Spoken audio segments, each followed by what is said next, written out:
we present Vincent Price and Coral Brown in Night of the Wolf, a horror legend of man and beast by Victor Pemberton. Night of the Wolf.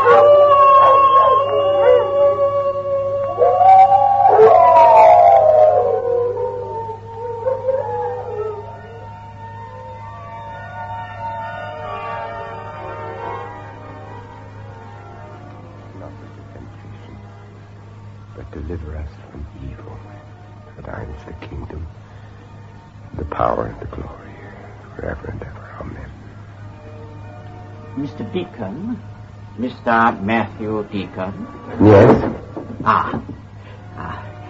Forgive me for disturbing you in your moment of prayer, sir. I am Sir Richard Burnett, provost of this college. The Porter's Lodge said I would find you here. Yes. Chapel is beautiful, isn't it? In a few years' time, we'll be entering the 20th century and think that... I did not come all this way to Cambridge to talk about King's College Chapel, Sir Richard. Now, where is my son? Mr. Deacon, surely we've been through all that? Only by mail. It's been 6 months since you first wrote to me. And I am not convinced. Now I'm here. I want to know what happened to him. But you must know. If I did, I wouldn't have crossed the Atlantic Ocean. But the police... Let me tell you something, sir. Where I come from, the police may be what you might call a little thick-headed. But if they really want to find someone, they don't give up without trying. Your son is dead, Mr. Deacon. He took his own life. I refuse to believe it. I know it is hard to accept. I only accept fact, Sir Richard, fact. There was the note. Then why hasn't the body ever been found? Because no one has known where to look. Mr. Deacon, you're a judge. Surely you understand. Students, suicide. The boy just disappeared from his room. Do you mean to say that no one saw him leave the university? It was the middle of the night. What about his friends? I suppose his closest friend was Edward Griffin. He and Robert shared rooms together. Yes. Outside the university. I wrote to you, no one. Except... Yes, except there were the Northcotes. The Northcotes? You never mentioned them. No. Well, there is a daughter. An attractive girl. But, look, Mr. Deacon, I can assure you, the police have pursued every possible line of inquiry. Sir Richard, do you believe my son is dead? Until we can prove to the contrary, yes. Then perhaps you had better read this. What is it? Well, it's a note. It was delivered to me in my lodgings soon after I arrived in Cambridge last night. As you can see, it's in my son's own handwriting. And it's dated yesterday, March 9th, 1883. What? Go ahead, read it. Help me, Papa. For the love of God, help me. Now, is that a voice from the dead, Sir Richard? A hoax. It must be a hoax. What could it possibly mean? It means that my son needs me. And if I have to tear down this university brick by brick, stone by stone, I swear to you, I am going to find him.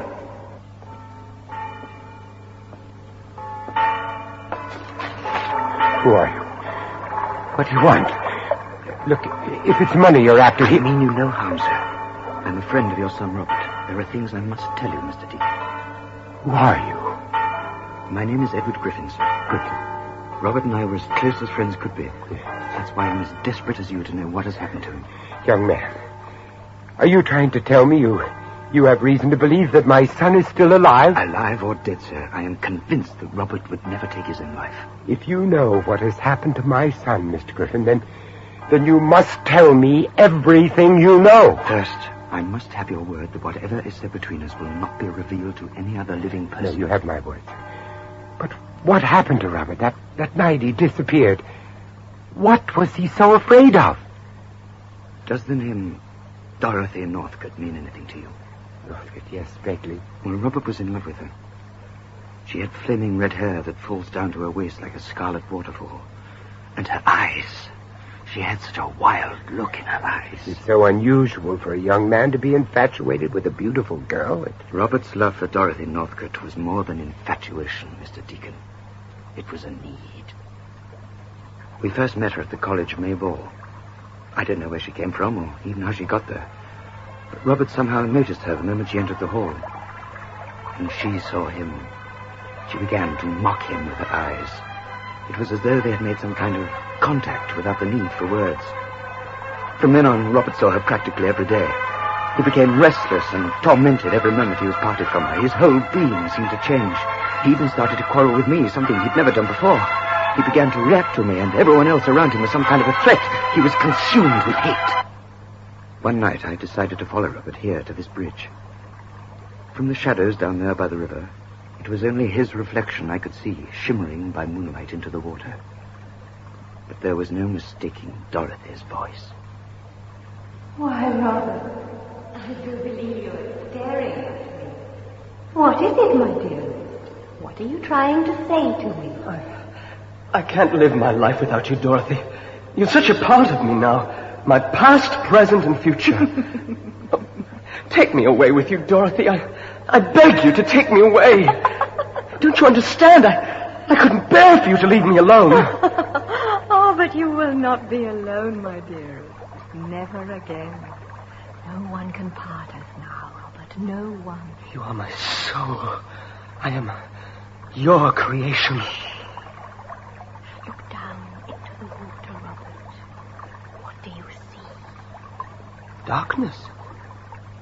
Only darkness. No, Robert, there is no darkness in the sky. Only light.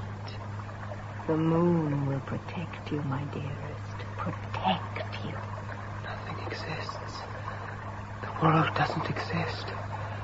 Only you and me. A cloud. I see it. I can see a huge black cloud. It's all around me. I can't breathe. Tell me, Robert, tell me.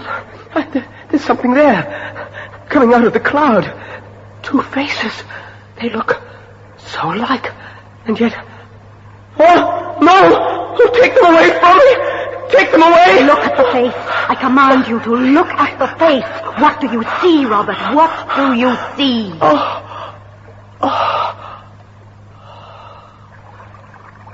It gives me strength. Your strength. Yes. I will follow you to the ends of the earth. And so you shall, my dearest. And so you shall. Take my hands, Robert. Hold them against your face. Ooh, so cold. Like ice. Kiss them, Robert. Kiss the hands that will create you. Oh, my face! My face! The fingernails tore into the flesh of his face almost to the bone. When I caught up with him later, blood was still streaming down his collar. Mr. Griffin, have you ever told any of this to the police? No, sir. Why not? I just felt that anything I told them wouldn't make sense. It all seemed so absurd, so unreal. Maybe it is unreal. Maybe what we're dealing with here are forces that are beyond law. But the first thing I want to do is to find that girl. Where does she come from? She lives in the Manor of Northcote. It's an old family house deep in marshland up in the Fen country. Now, you just tell me how to get there, and I'll leave first thing in the morning. Then I must warn you to take care, sir. For the Northcotes are a hostile, arrogant family who have chosen to live their lives in total isolation. Your visit may not be welcome. I'm not afraid, Mr. Griffin. If there's someone in that house who knows what happened to my son, then it'll take more than arrogance to keep me from him. Then you must promise me, sir, that if ever you're in danger, you'll call on my old friend, Professor Daniel Forrester. Daniel Forrester. He's an anthropologist who lives in the village of Northcote itself. Daniel Forrester. Yes. Yes, I'll remember that name. Mr. Griffin, let me shake your hand. I know that Robert will be as grateful as I am for what you have done. Mr. Deacon, do you believe in the power of evil? I accept that there is such a thing as evil. But what concerns me most is the nature of it. As a man of faith, I guess I prefer to believe in the power of God. Then may God go with you to the Manor of Northcote, sir. For I fear you may have need of him.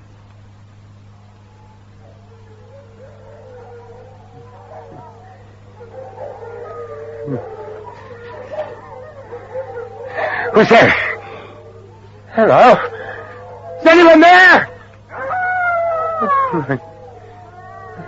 Where am I? I can't see a thing in this mist. There's so little air. Who's there? Where are you? Where are you? Where are you? Where are you? What? My hand. Something touched my hand. Help us. Please help us. What? Where are you? Keep away from me. Keep away! I can't see you!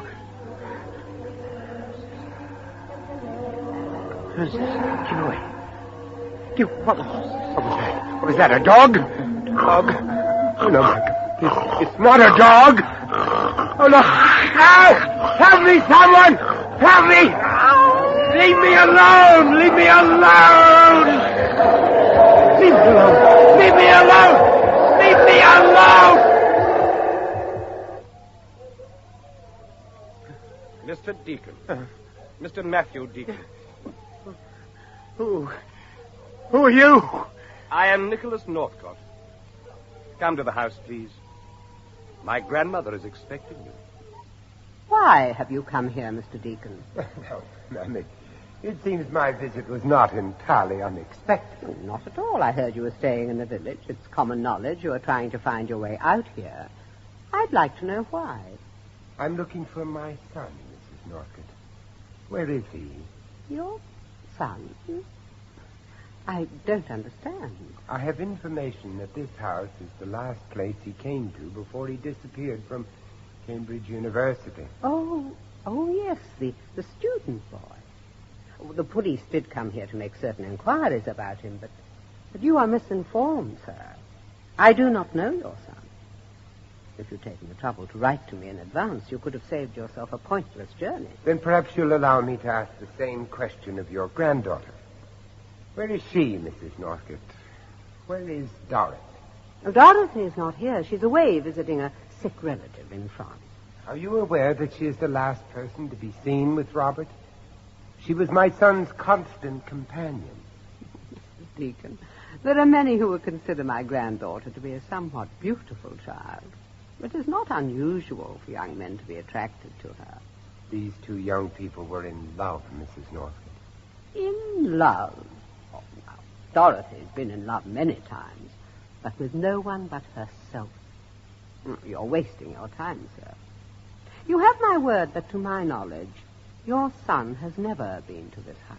Well, then perhaps you will tell me why. On the first day after he disappeared, my son was seen arriving with your granddaughter at the village railroad station. Now, are you going to let me talk to that girl? Or do I have to find out what I want to know from the village? The villagers despise this family, Mr. Deacon. They have always despised it. And they do anything to blacken our name. I cannot allow you to be subjected to their pernicious gossip. For the time, it's better you stay here. I'll send to the village for your belongings. You're inviting me to stay here in the manor house? Oh, why not? There's nothing to be afraid of, is there? That, ma'am, is what I'm here to find out. Fear is the condition of the mind, Nicholas. I suppose you could call it an emotion. A dread of something you hope will never happen. Now, you take me, for instance. There are a lot of things I fear. Most of all, death. You mean you're afraid to die? Oh, no, but I'm afraid of taking life. That's quite different. Have you ever taken a life, Mr. Yes. Deacon? Yes, Miss Sybil, I'm afraid I have. But then if you believe in justice as I do, you come to realize that there are some crimes that just have to be punished, whatever the cost. You have actually sent men to the gallows. Yes. And you have no conscience about it. Oh, on the contrary, my dreams are plagued by the prospect of taking a life that the good Lord has created. But society has the right to be protected from the powers of evil. I guess it's the same in your country as well as our own. What part of the United States of America do you come from, Mr. Deacon? Pennsylvania, ma'am. Pennsylvania? Is that a town? Oh, no, Miss Sybil. I doubt if you ever heard of my hometown. In fact, you probably couldn't even find it on the map, but I tell you, I think about it. I think about it an awful lot. Especially when the lilacs are in bloom. And what about the war, Mr. Deacon? Did you have to fight for your state of Pennsylvania in the American Civil War? Yes, Nicholas. I had to fight. So did a lot of other men. They had to fight and die.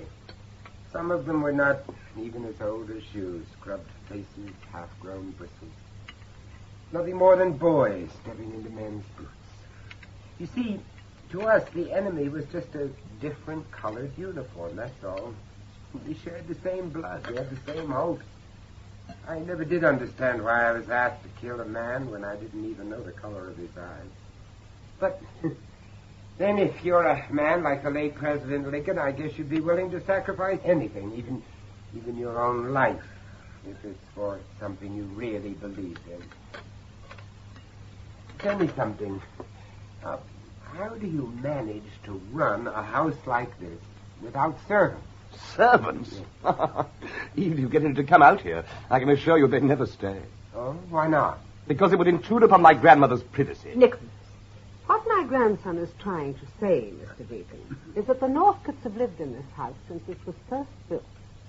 We have always valued our seclusion. Superstition. That's what keeps them away. They know what this house is and all it stands for. Either be silent or leave my table, sir. I do so hate being alone. I like to have fun, to be able to talk to people. This house has become so depressing. Now, don't be ridiculous, Sybil. But it's true, Mamma. We're so far from the village, no one ever comes to see us. Well, now, Miss Sybil, you really don't make it too easy for people, do you? And surrounding yourself with wild dogs and here in the middle of the marshland. It's not only that, Mr. Deacon. Ever since Dorothy has gone, this house has been like a grave. Oh? Well, when does Dorothy get back from France? France? I don't follow you, sir. Some wine, Mr. Deacon. No. No, thank you, ma'am. This is Northcote. Why did my coach driver make me walk the last part of the journey up to this house? What did he mean when he said it's not safe for anyone to be out on the marshes after sunset? Well, as my grandson told you, Mr. Deacon, the villagers harbor certain superstitions about these marshes. You know, they believe they're haunted by the many victims who've perished there. You're lucky to have survived your journey here at all, Mr. Deacon. A few steps either side of that road, and you'd have found yourself in mud bogs more than 12 feet deep. From what I heard out there in the mist, it was not only the mud I had to fear. What do you mean? Young man, I've lived in the backwoods of my own country long enough to know the difference between the howling of a wild dog and the call of a wolf. But you're mistaken, sir. The wolf is a creature that has been extinct in this part of England for centuries. Then the question is all the more challenging, ma'am. I heard a wolf. Nicholas, it's past 8 o'clock. Both the house doors. I haven't finished my wine. The doors, please. Oh, very well.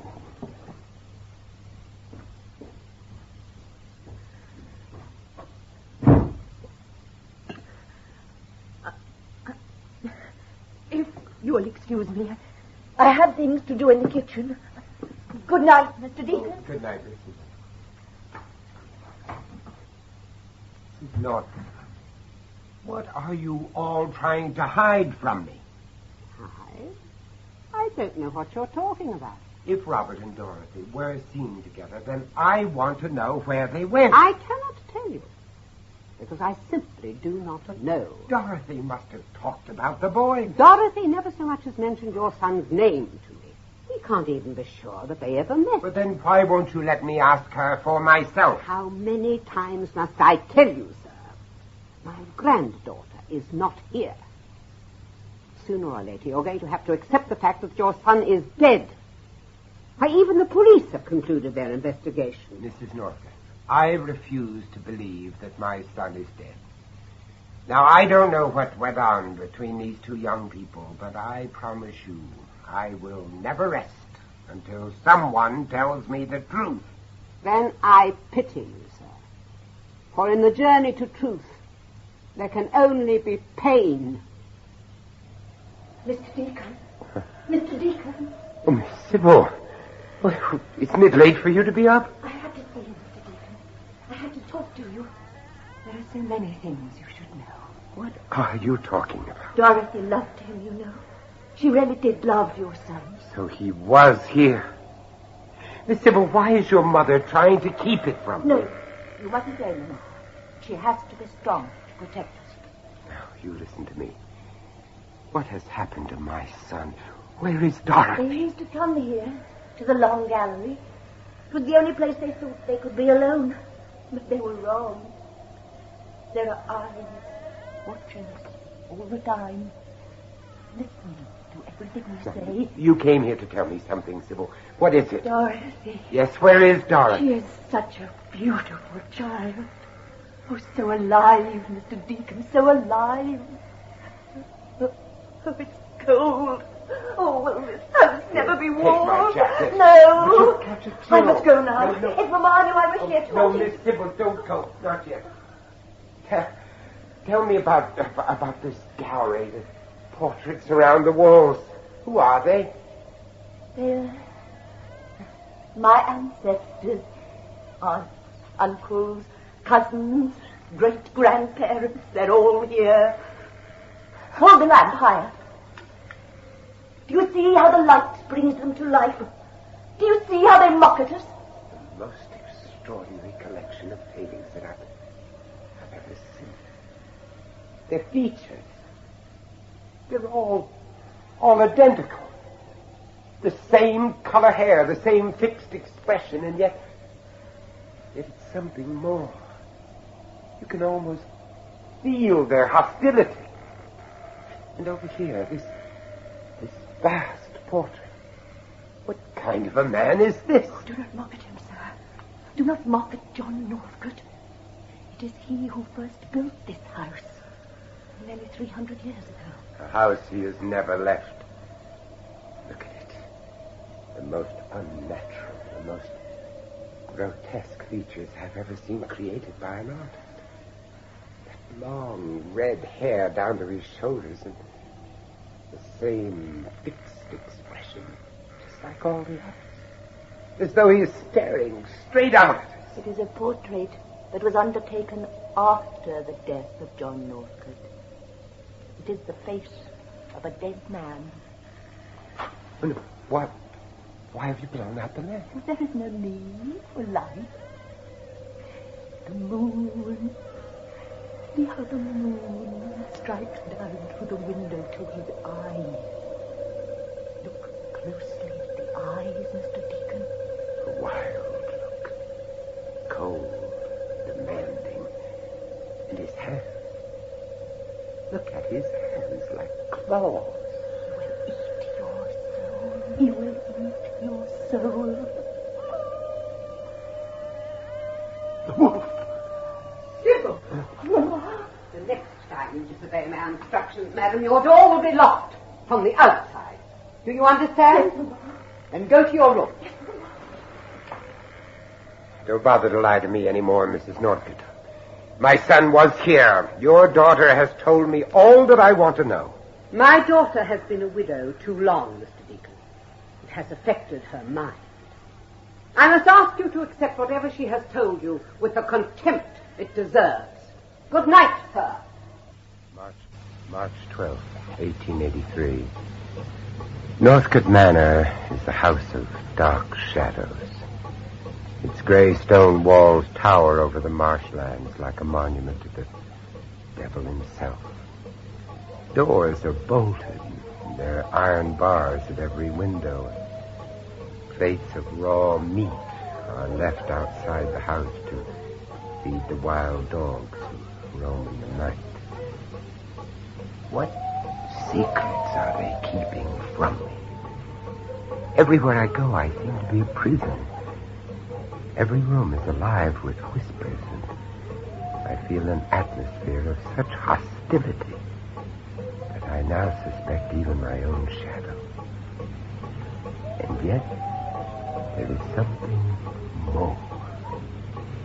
Is it the cry of the wolf that is trying to tell me that Robert was here? For I feel the boy's presence everywhere. Though he is sitting beside me now as I write. If Robert still exists in living form, which I begin to doubt, then I fear for his sanity. Yes, who is it?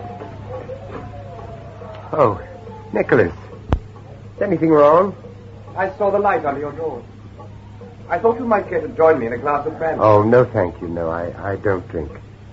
Ah, a man of principle. Oh, not at all. No, I just don't like it.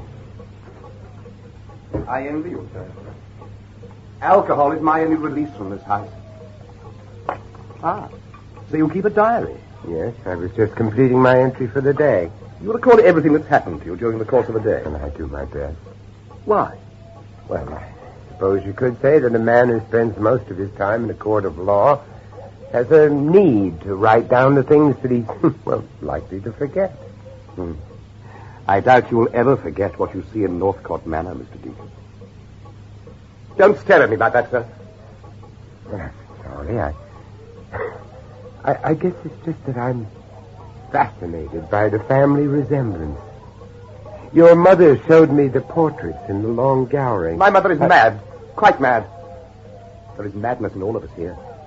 Did you know that, Mr. Deacon? What is it in this house that you're all afraid of, Nicholas?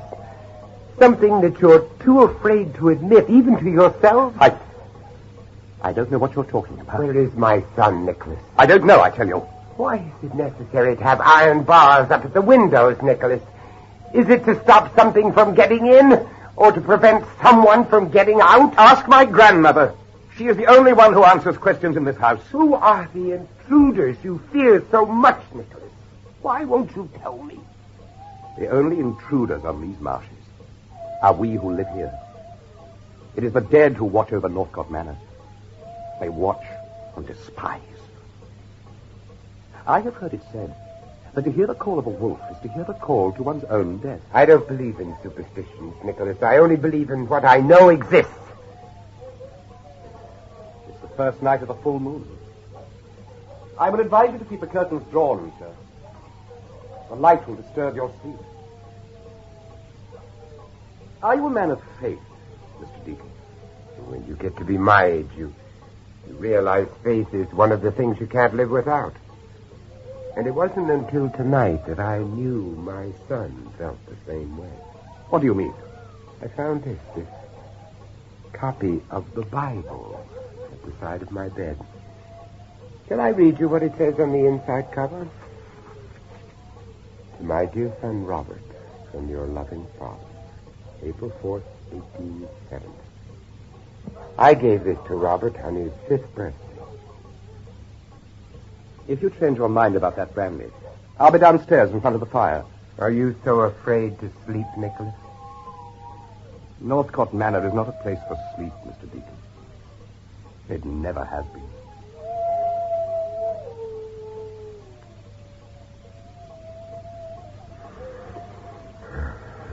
Don't be afraid of life, Robert. Don't ever be afraid. God will protect you. God? Don't talk to me of God. If you want to go to your church, then go, Papa. But as long as I live, I'll never go into such a place again.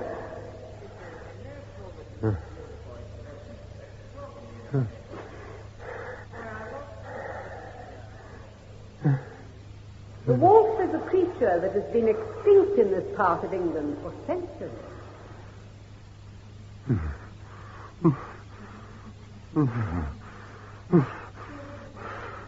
For the love of God, help me! Robert! Robert!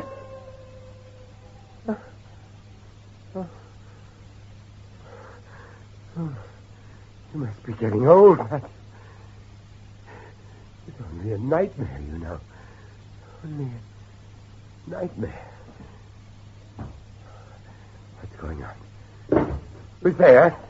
Who is it? Who are you? What do you want? What do you want? My hand! Something touched my hand!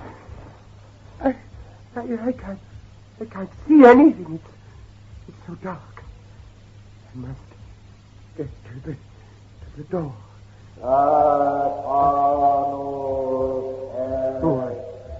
Who are you? Where are you? I can't see. What do you want of me? Oh, no. Oh, no. Get away from me. Get away from me! Oh, my hands! Hands! Digging into my face! Oh, no. No, the door is blocked! Let me out! Somebody let me out! No!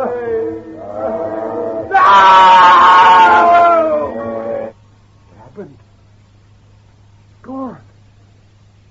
Gone, and yet the pressure, I can still feel the pressure. The window. There's something at the window. Balcony. Outside. Who is it? Who's out there? Who's out there, I say? Oh, my God! Help me! Help me, somebody help me! Nicholas! Nicholas! Nicholas, where are you? Oh, Nicholas! What on earth do you think you're doing out here? Now step back into the house at once, madam. But Nicholas! He's out here somewhere, Mama. I saw him from my bedroom window. Stupid girl. How many times must I tell you not to talk of such things? But it has broken loose, Mama. Didn't you hear? He tried to get into the house. Be quiet, I say. You know what it came for, Mama. You know. Yes, Miss Dibble. What did the creature come for? Oh. Was it for me? Was I to be its prey?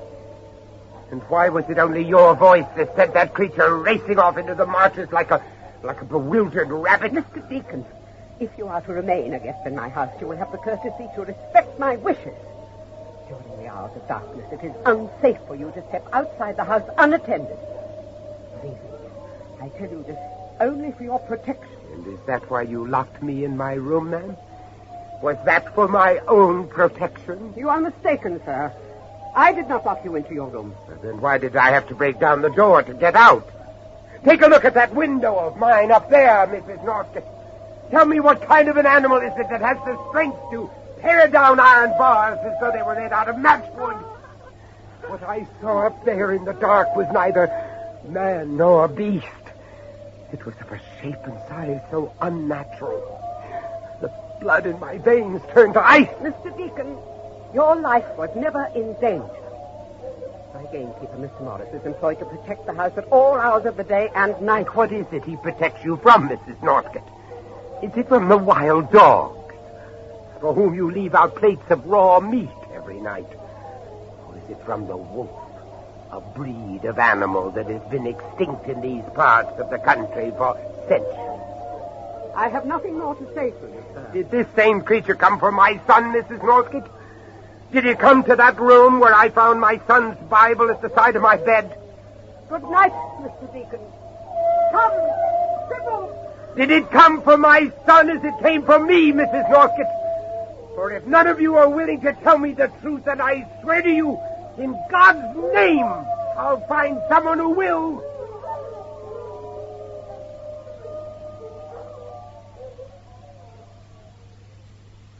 Man into animal. It is a theory that has plagued men of learning for centuries, Mr. Deacon. After all, what is man but an animal? He has paused to walk on his own sense of direction. He lies, cheats, hunts for his food without conscience. And all for one purpose. To survive. Think of the monkey, the baboon, the gorilla. All of them had great ancestors. And yet as we look at them through the bars of their man-made cage, are we ready to believe that we have progressed into the superior beings we are today? No, sir.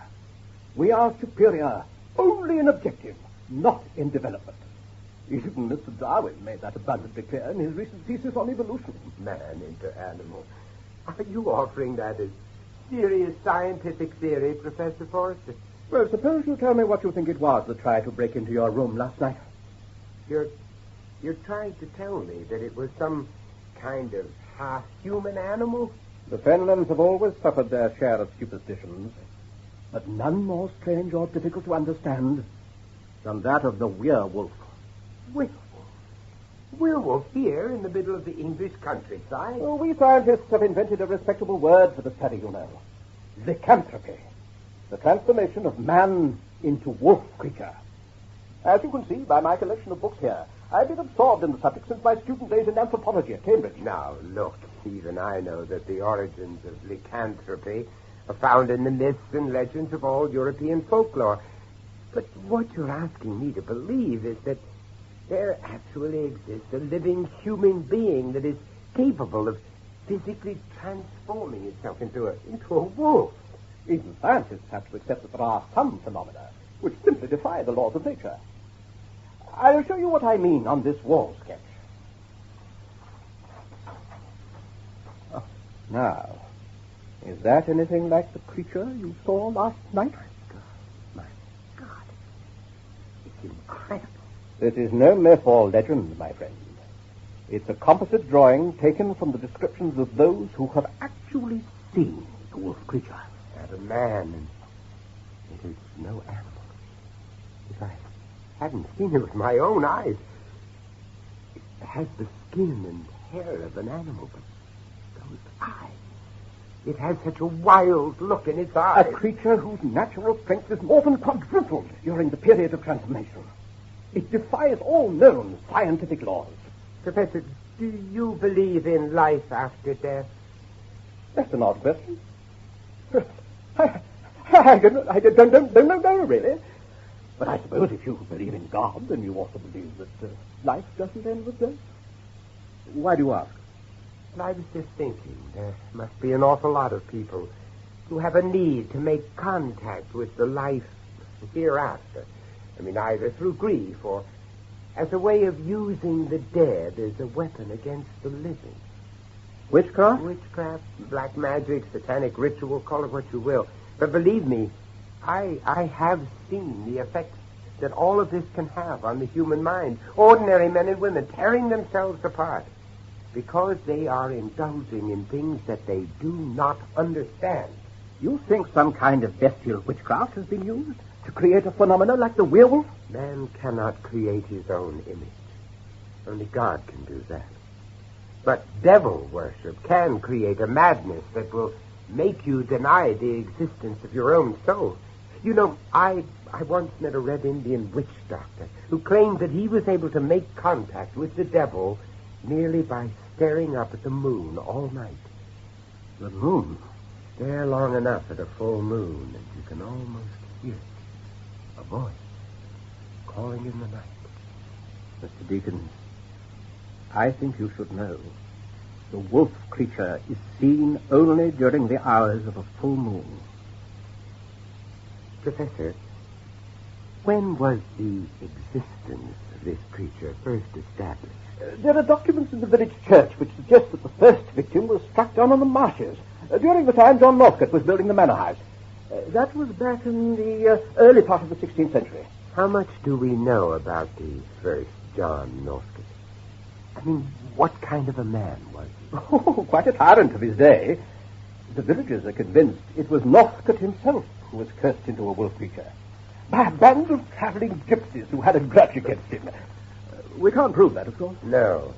But if it were true, if Northcote had somehow been transformed from man into the wolf creature, then it wouldn't be without logic to think of the condition as hereditary. Hereditary? Well, why not? It wouldn't be the first time a disease has been passed down from one generation to another, would it? I mean, think of hemophilia, for instance, or any other disease of the blood. Well, it would certainly tie up with what we know about the family's history of ill fortune. Then, would it mean that there is a werewolf amongst the present generation of Northcotes? Why else are they so afraid to tell me what has happened to my son? Mr. Deacon, Matthew, do you still believe that your son is alive? Daniel, until last night I still hoped. But after everything that's happened, I find it hard to believe that I'll ever see Robert again. But I'll not sleep at night until I know how or why Dorothy Northcote took the boy to that godforsaken house. Until I know why his life had to be sacrificed for something that is just too evil to even think about. Daniel, will you help me?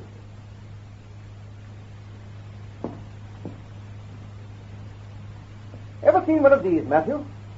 Over here, in the glass cabinet. What is it? Take a closer look. A pistol bullet? I've been keeping it under this cover for years. It was specially made for me by an eminent London gunsmith. It is of pure silver. Well, what do you need a silver bullet for? Legend tells us that only silver will penetrate the heart of a werewolf. No. Daniel, no, leave it to God. God can never rid us of a monster that has terrorized us in our dreams, Matthew. One shot. One carefully aimed shot is the only chance we have. But I will not fail you, Matthew. I will not fail you or your son. For with God's help, this bullet will end a legend that has to die.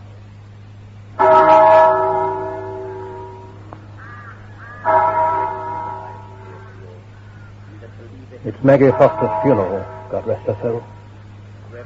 There she goes, down into the grave where she buried her own daughter no more than a month ago. Grief was too much for her. Her daughter? The child was 15, Matthew. They found her body out there on the marshes. By the time the wolf had finished with her, there was hardly anything left to put inside the coffin. Are you telling me this creature feeds on human flesh? Look around you, Matthew, here in this very graveyard. There's hardly a tombstone that has not been removed, a grave that has not been pillaged. The werewolf hunts not only amongst the living for its food. Daniel, over there. Look. Where? Oh, over there, behind those trees. Can't you see him?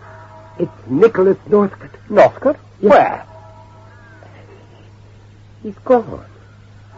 He's not there anymore. My dear fellow, you must have been mistaken. The Northcotes had never seen him in the village, especially at the funeral of an old peasant woman. But he was there, Daniel. I swear to you, he was there. He had such a strange look on his face. A look of pain.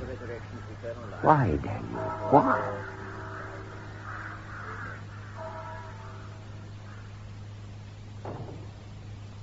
Well, here it is, Matthew. This is our parish church. It dates well back to the 14th century. Generations of Northcotes are buried in these walls. Why is it so cold? Have you ever known a church that isn't cold? That's not what I mean. I've never been inside a house that God is so unfriendly. You can feel it the moment you walk through that door. There's nothing ornate about the stonework, no statues, no painting, no expression of love. Oh, I think you're being a little unfair, old chap. You have to admit there's some rather lovely stained glass affair. Mostly medieval, you know. Yes, and yet, Daniel, that window up there, what is it? Above the altar, you mean? 16th century. Yes. Beautiful, isn't it? It's St. George fighting the devil beast. The devil beast? A half man, half wolf, a werewolf. Come over here, Matthew. I want to show you something. Now, this side of the church is known as the Devil's Walk. To Christians in former ages, it was referred to as the province of Satan. You'll have to stoop down to see the mask. It's buried in the wall. The mask? It's the death mask of John Northcote. How did he die, Daniel? How did all these Northcotes die? Buried with their secrets into the walls? Did the wolf creature claim all their lives? Who knows? But if a transformation from man into animal is passed down from one generation to the next, it's more likely to manifest itself in a male member of the family. Matthew, what are you staring at? Is anything wrong? The wall. Oh, yes. Yes, so it has. Looks as though it's in Latin. Septimus Est. Satan lives. What could it mean? That girl, she's here. Girl? What girl, Matthew? Here again.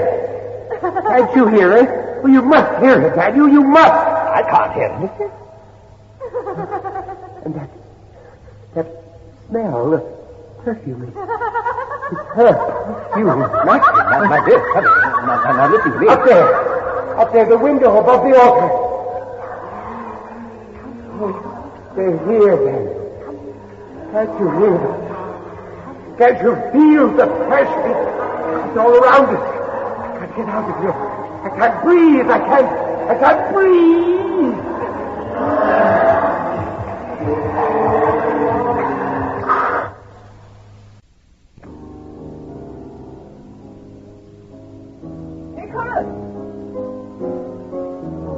Nicholas, did you hear me? How many times do I have to tell you to keep away from the churchyard, from the village, or from any place where a Northcote is not welcome? Why did you go to the funeral? It's none of your business. You always treat me like a child. Why must I be locked up here like a prisoner in my own home? Because you tell lies, Nicholas. Because, like a child, you cannot tell the truth. Why did you leave the house during the night? Where did you go, sir? If you must know, I went to the lake. What? You stupid, foolish boy. Don't you realize what you could have done? Oh, but it was exhilarating, Grandmama. I was free. I was alone. I took up my clothes and bathed in the ice-cold waters of a lake. But I didn't feel the cold. Oh, no. To me, it was like a hot summer's day. I could feel the warm glow of the moon on my body. It gave me strength. What have you got there? Where did you get that knife? Why? From the kitchen, Grandmama. You've seen it before, haven't you? It's very sharp. I made quite sure of that. Look, I'll show you. Nicholas, blood. My blood is your blood, Grandmama. It's always been like that, hasn't it? But now, I'm strong, and you're weak. I'm not afraid, Nicholas. Do you understand? I am not afraid. Drop the knife. Did you hear what I said? Drop it! Kneel, Nicholas. Now, take the Bible in your hand. No, please don't make me, Grandmama, please. Do as I say. Kiss the Bible, Nicholas. Oh, I can't. My hands, look at my hands. They're shaking. I can't do it. Kiss the Bible, my dear. The only way. You know it is. In the name of the Father, the Son, and the Holy Ghost, we repent our sins.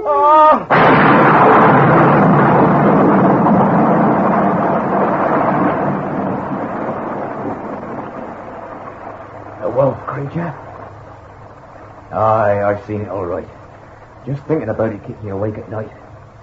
No, it's not myself I care about, you understand, sir. But if anything should happen to my Jessie here... Well, I ain't scared of no wolf. If we bolt up good at night, I don't see how no harm can come to us. Mr. Morris, how long have you been working here for the Northcote? Ever since old Mr. James gave me the job as gamekeeper. These fields used to be full of barley in the old days. I was always out shooting hare. But not no more. No, why's that? Because there ain't nothing to shoot at, that's why. except dogs. And the creature. I'm always thankful for the rain.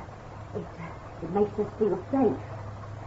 Sometimes it's so quiet out there.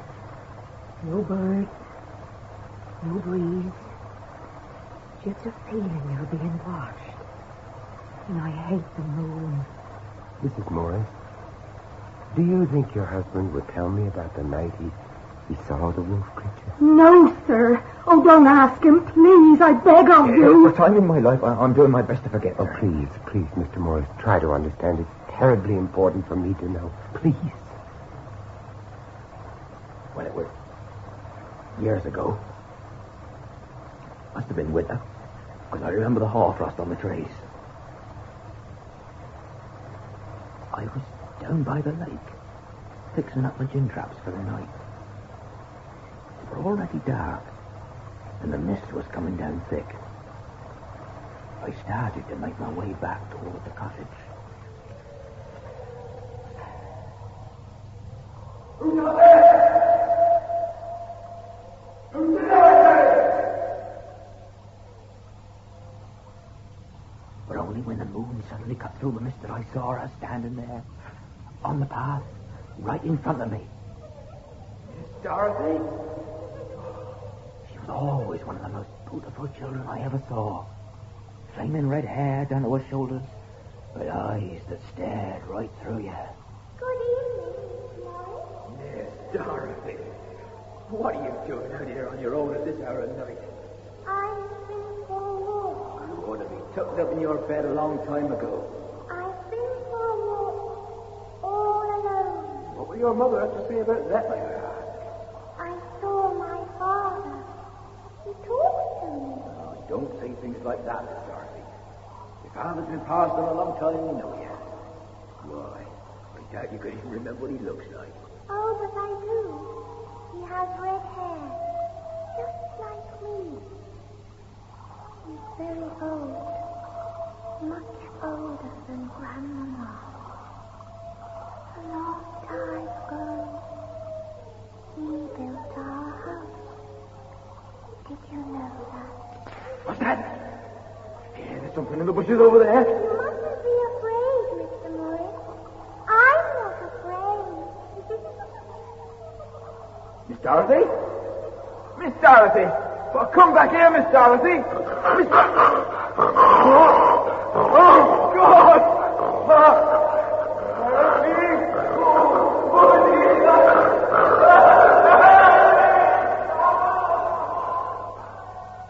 Came away from nowhere. Eyes glaring out of the dark like emeralds. Teeth like rocks. Tarnished with the blood of human flesh. Hair streaming out of his neck and hands and feet, the sight of which would freeze the blood of any man. Dad, it's all right, Dad. It's all right. I just ran and ran as fast as I could. I still don't know how I got away, but this isn't one of God's creatures, sir. It's the work of the devil himself. Thank you. Thank you, Mr. Morris. I know how difficult that must have been for you. But please, now, tell me all you know about my son and Dorothy Northcote. They used to go to the lake. Always to the lake. Yes, go on. Well, just him and her. They used to sit there for hours, staring at their own reflection in the water, as though they had no need for words.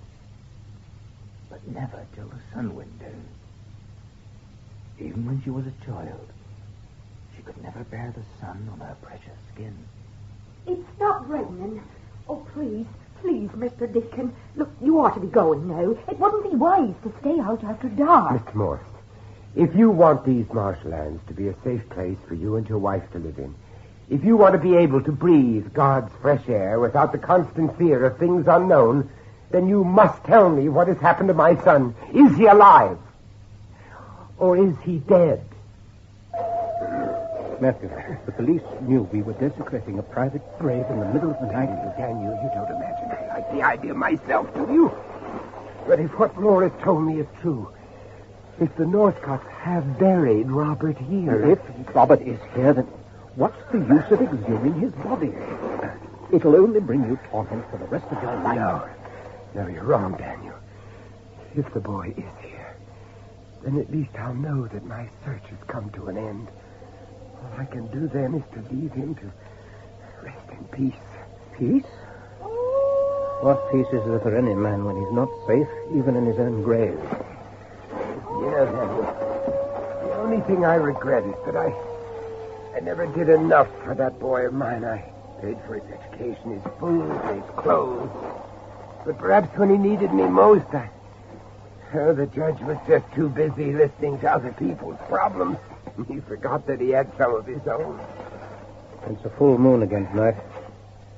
The light is picking out the gravestones all around us. Even the dogs are quiet. Daniel, we're there. I've hit the top of the coffin. Oh, dear God, what have we done? Quick, give me the lamp. Yes, just as I thought. No nameplate. Matthew, what are you doing now? I'm going to force, or try and force the lid open if I can just get the tip of the shovel in far enough. Hurry, Matthew. Hurry. Yes, it's coming. It's coming.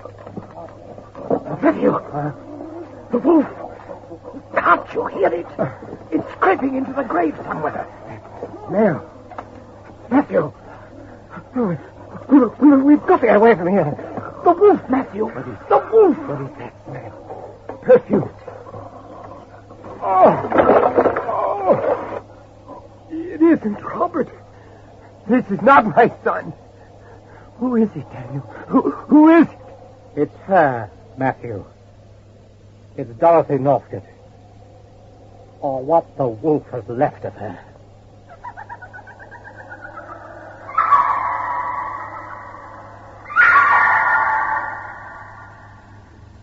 No, I don't believe you.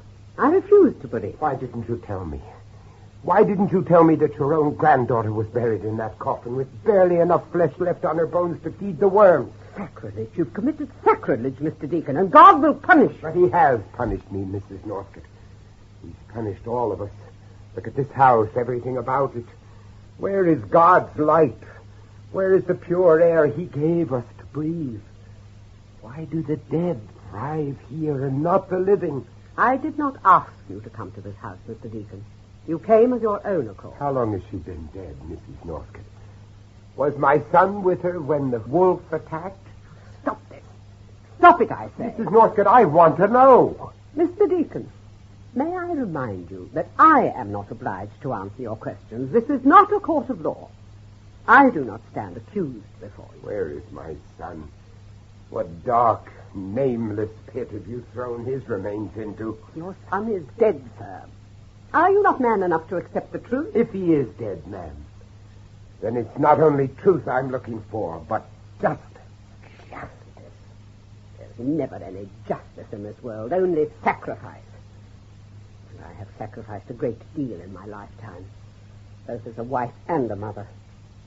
And as long as I live, I shall never be anything more than a prisoner in this house. Mrs. Northcote, I don't know what happened between your granddaughter and my son, but somehow they seem to have created some kind of bond that I don't even pretend to understand. But from what I've felt since I came into this house, I can only believe that their relationship was a manifestation of the devil himself. The devil? What is the devil, Mr. Deacon?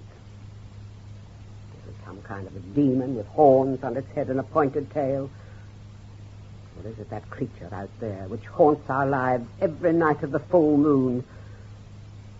Or do you believe, as I do, that the devil is a corruption of our souls, an invasion of our hopes? How many years have I lived in this house without peace? How many years have I had to stand aside and watch those martyrs out there claim all that I love most? My husband, my son, and even my own granddaughter. Each night I ask the Almighty to end my suffering. And each night it is only He who gives me the strength to go on. For that, Mr. Deacon, is what I must do. As long as I live, I will resist this devil. I will resist it until until the curse that has plagued my family throughout its long history is broken. Forever. Mrs. Northcote, the moment I came into this house, I knew it was dominated by the spirit of hate. Hate not just for you and all your family, but for all the things that are good and real. It's like a voice that never leaves you. A voice that tries to claw its way into your brain and urges you to follow. What is it that calls to us in the night? Satan lives? Yes, he does live, but only if we let him. Only if we let him crawl into the dark, weak shadows of our mind. Only God is our creator, Mrs. Northcote. The power of God is greater than any manifestation of evil and corruption and temptation. We don't even have to go to church to know that.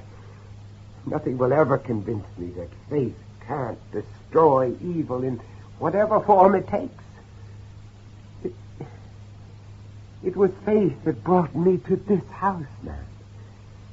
You asked me why I'm not man enough to accept the fact that my son is dead. Well, maybe I'm not. But if I really am never again to see my boy alive, then I beg you, do not deny me the right to restore his soul.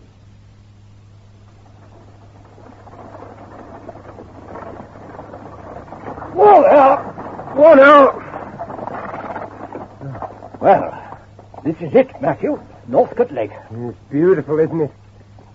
That small island out there in the middle of the lake, Daniel. What's it used for? The island? It's good for a wild duck shoot, nothing more. There's an old hunting lodge out there that hasn't been used for years. Daniel, I am sure that Robert is out there. Robert is out there on that island, and he is alive. How do you know this? I am convinced he's been hiding out there ever since the night Dorothy Northcote was attacked by the wolf. That boy is sick, Daniel. He needs my help. I've got to go to him. No, Matthew, wait. There is nothing you can do to help Robert. His suffering no man can cure. What are you talking about? The boy came to me for help, Matthew. It was soon after he arrived at the Manor house. Robert came to see you, and you never told me. I couldn't tell you, Matthew. I didn't know how. This is something you just have to find out for yourself. But from the first moment I saw that boy, I knew. It was in the eyes, Matthew. A wild look in his eyes. He was struggling against something that he just didn't have the strength to resist. Oh, my God. Daniel, do you know what you are saying? Evil can exist in the mind of one who is too weak to resist it. And my son may be weak, Daniel, but I'll never believe he could turn his back on God and allow the devil to take possession of his soul. The day your son met Dorothy Northcote, his soul was never to be his own again.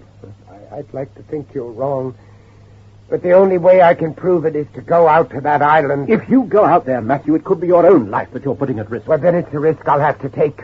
The boy needs me. I'll have to go to him.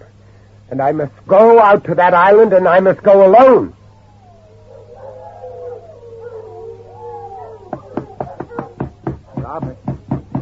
Robert? Robert, are you in there?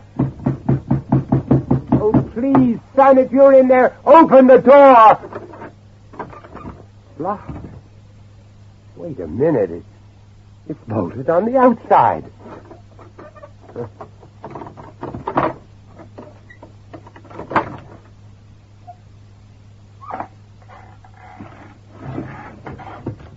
Robert, are you in here, son? Please, boy. Answer me, it's me. It's your father. Robert, where are you, son? Please, Robert, listen to me. I know you're sick, but it's nothing to be ashamed of. I've come to take you back home, son, back to all the things you know and understand. Don't do that. Don't close that door. No windows in here. I can't see a thing in the dark. That sound. Who's there? Who's there? Robert. Robert, is that you? Robert, where are you? It is. It's another room.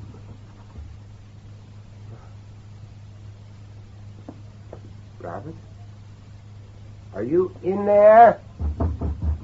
Robert, why don't you answer me? Just let me talk to you, that's all I ask. I'm coming in, Robert. Papa. Robert. Oh. Robert, where are you, boy? I can't see in the dark. Oh, it's over here, Papa, in the corner. Oh, Robert. No, please don't come any closer. I don't want you to see me like this. Stand back where I can see you. Yeah. Where the light is shining through the boards in the window. I had to see you, Papa. I had to see you just one more time. What are you doing here, boy? What's happened to you? Why are you locked up in a place like this with no light and no warmth? I wish I could tell you, Papa, but I can't. How long have you been here, son? I don't remember anything, Papa, not a thing. I just feel as though I'm fast asleep and haven't woken up yet. Everything's so confused. Oh, Papa, there are so many things I have to tell you, and yet I don't even know if they even happened. Now, you listen to me, son. Listen to me carefully. I've come to take you away from this. No, it's too late, Papa. I'll never leave the marshes again. I can't. They'll never let me go. What are you talking about, son? They? Who are you afraid of? Afraid? Yes, maybe I am afraid of something. But what? Is it my dreams, I wonder? I dream an awful lot. Did you know that, Papa? I dream of the marshes and the woods and the lake through the mist. And the moon. Always the moon. Oh, the night is such a part of me, Papa. It's always waiting for me. Out there. And yet, when I wake up, it's you I see, Papa. You and Mother and all the things I always thought were such a part of me. But what's happening to me, Papa? I don't understand who or what I am anymore. What are you doing? Papa, what are you doing? There. You need some light in here, my boy. Only God's light will draw you out of the shadow. No, it's too late. Too late. No. My eyes. No. Take the sun away from my eyes. Oh, my God. Look at you. Look at your face. You're just skin and bone. You've got to get away from here, Papa. Do you hear me? You've got to get away. No, son. I'll never leave you alone. Never again. You don't understand, Papa. The sun. Once that sun goes down. Matthew! What? Matthew, are you all right? There's someone out there. What have you done to me, Papa? Have you betrayed me? Now, you listen to me, son. I beg you to listen to me. God can make you well again, Robert. I promise you. All I ask you to do is to come with me to the church. No. Look, I brought this for you. It's your Bible, son. Do you remember? I gave it to you when you were a little boy. No, keep it away from me. Keep it away. Please, let's pray together, Robert, like we used to when we were all together as a family, you and me and your mother. Matthew! Too late, Papa. The past is over. It doesn't exist anymore. It's too late. The church, Robert! Go to the church!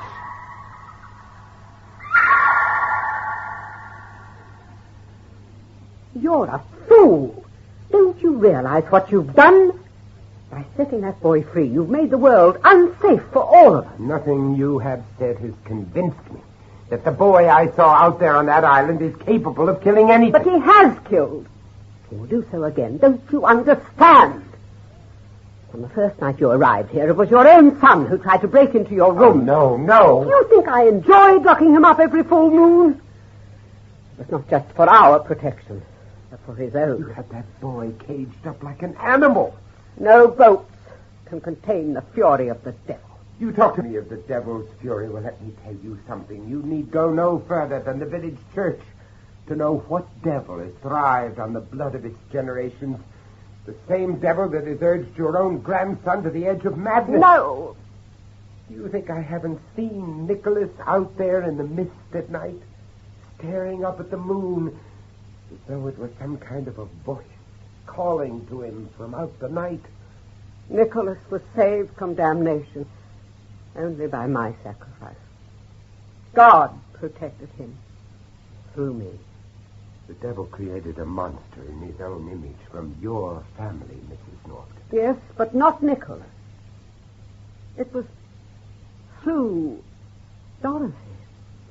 Can't you understand that? Granddaughter is dead. She's dead. Oh, for Dorothy, there can be no salvation. The devil claimed her soul from the day she was born. There was nothing I could do to save her. What are you saying? Mr. Deacon, throughout the Northcote generations, it was impossible for the devil creature to reveal itself in the female line. In the women, the seed of evil could only remain dormant until the time when it could be passed on to the male sex. A husband, a son, or a lover. In order to save your grandson, you sacrificed my son. But don't you understand? Dorothy had no choice. She was compelled to pass it on. I don't believe you. And I will prove that my son is not this monster that has been created from your family. Then for your sake, I pray to God that you are proved right, sir. For it is only he who will forgive you if blood is shed this night. Mrs. Morris! Open the door! Open up, I say! Mr. Nicholas, what is it, sir? What's wrong? Your husband, madam. Where is your husband? Why, sir, he's up watching the house. You know he's always watching the house this time of night. I've been searching for him for the last half hour. What? The house has been left completely unguarded, madam. I demand to know why. I don't understand, sir. Ted left long ago, long before dusk. The wolf creature. It's out there, isn't it? You've seen it, haven't you? My advice to you, madam, is to bolt your door and not to open it until your husband returns. But if he's out there, if something's happened to him... Just keep your door locked, or I will not be responsible for the consequences. No! Mrs. Morris, where are you going? Come back here! If something's happened to him, I've got to be with him! No! Don't be a fool, woman! Don't go out to those marshes on your own! Come back, you hear? Come back!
There's someone there.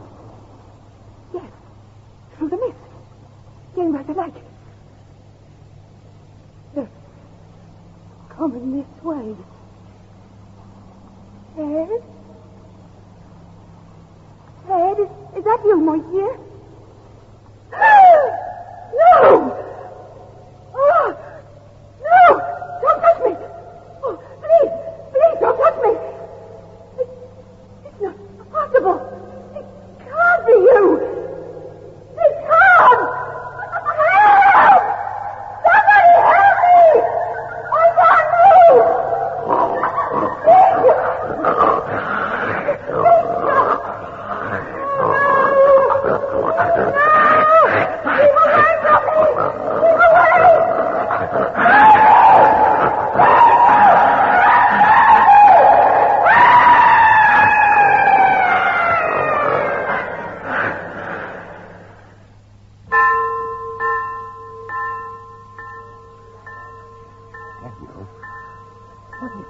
What's going on?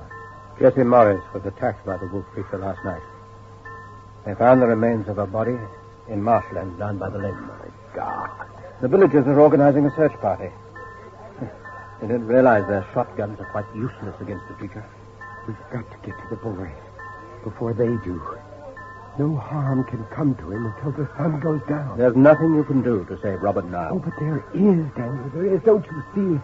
I must give him a chance to live again. I can't allow the devil to take him away from me. He has taken him from you, Matthew. Robert is already stained with blood. You must let the law take its course. No. No, this is something that's beyond the law of men. Only God can help Robert now. Only God. Robert! Robert, can you hear me? Robert! Robert, where are you? You're wasting your time, Matthew. We haven't a hope of catching up with the boy. Oh, Daniel, he's out there somewhere. The boy needs me. Only I'd known that all these years. If only I'd known. Sun's almost down. Lake's beginning to look like fire. Yes. Thank God it's the last night of the full moon.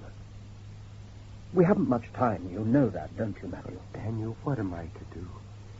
Do I go away from here and leave that boy to wander these marshes in damnation until the end of his days? How can I tell my son that I love him? If you really love your son, Matthew, you would know what to do. The silver bullet. You used that on my son? It's the only way, Matthew. It may be your way, Daniel, but it's not the way of God. God cannot help your son now. How do we know if we don't give him a chance? If the devil has taken possession of my son, then it is a challenge I must face up to. We must give him back his soul. His soul. Oh, there's a search party. They're on the other side of the lake. Matthew, where are you going? I know where to find Robert. I should have known. Now, please, Matthew, let me get the search party. No. I'm going to do this my way, Daniel, not yours. Then at least take the pistol. No. Don't be a fool, man. If you must risk your own life, then at least try to protect yourself. Why? Why are men so afraid to give God the chance to solve the things they cannot understand?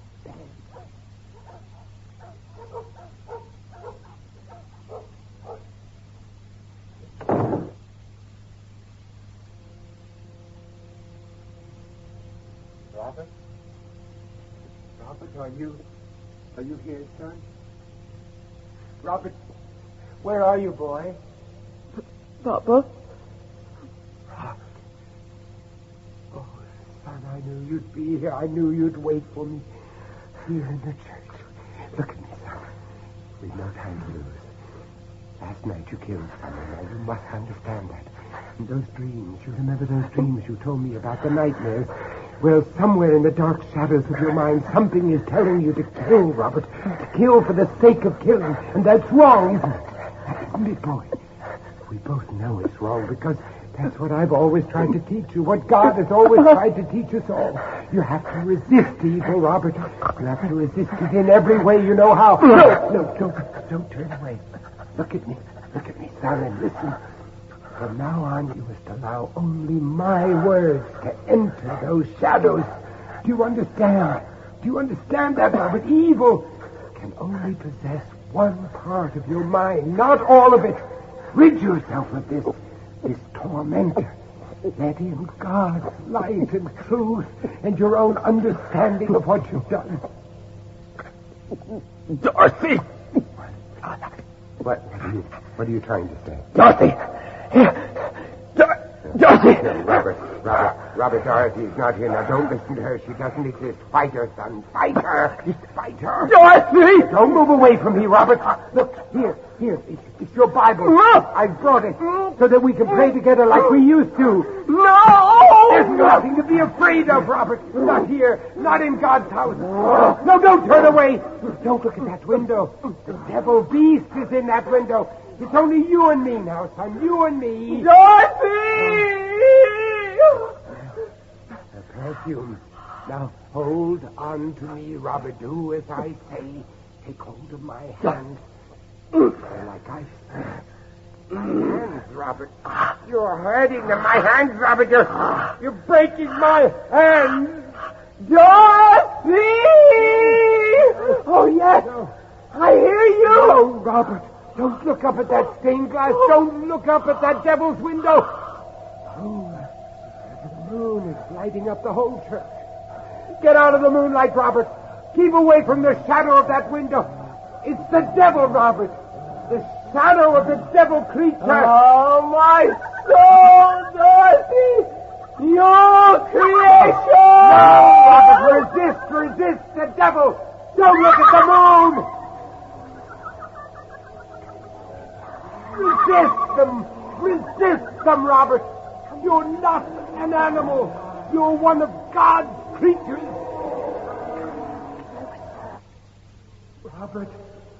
Robert, where are you?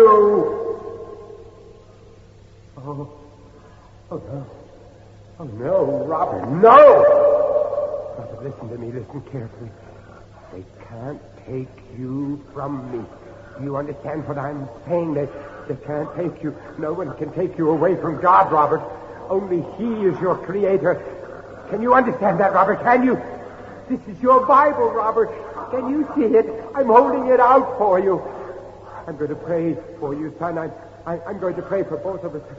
Our Father, which art in heaven, hallowed be thy name. Thy kingdom come, thy will be done in earth as it is in heaven. Give us this day our daily bread, and forgive us our trespasses as we forgive those who trespass against us. And lead us not into temptation, and deliver us from evil. For thine is the kingdom, and the power, and the glory, forever and ever. Amen. In the name of the Father, the Son, and the Holy Ghost, I command thee, Satan, be gone!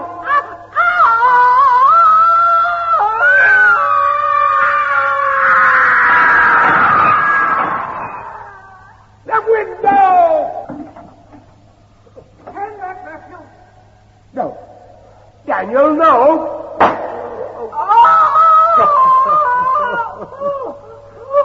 Dear God, heaven, what have you done? What have you done? Forgive me, Master. It was the only way. No, it was only your way. The way of men and their laws. But there is a higher law. A law that men will never understand. You had no need to shoot. My prayers were answered.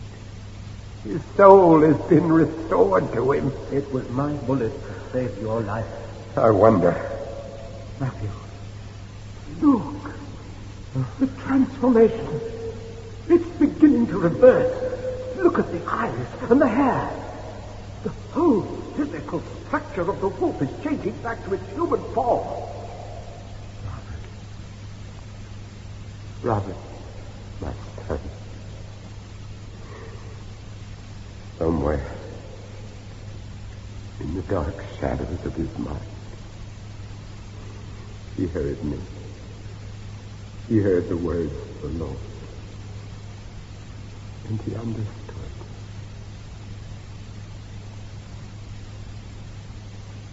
Vincent Price played Matthew Deacon and Coral Brown, Mrs. Northcote, in Night of the Wolf by Victor Pemberton.